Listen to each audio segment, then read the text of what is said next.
So we saved the best for last, and I mean by best, it's worse because everything is awful all of the time. This is horrible. This is Thomas the Tank, right? The long-running kids show about really weird anthropomorphic trains. Can they be if they're trains, though, or is that just animals? Anyway, they answer to this authoritarian maniac named Sir Topham Hatt, right? My youngest loved this show. I can't stand this show. It's creepy.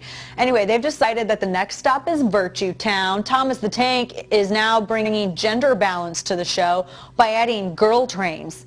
Seriously, one of those trains, Nia, will be from Kenya to add ethnic diversity to the show.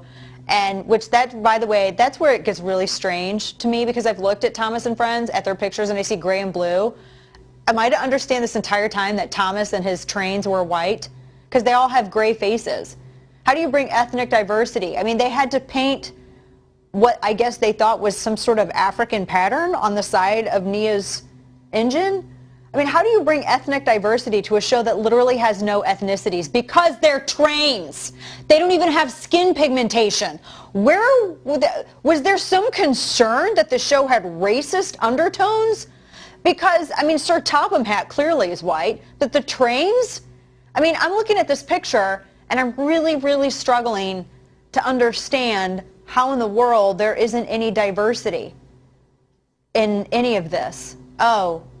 Was it because, I see it, it was the white hoods and the burning train tracks. Okay, fine, fair point, fair, I get it.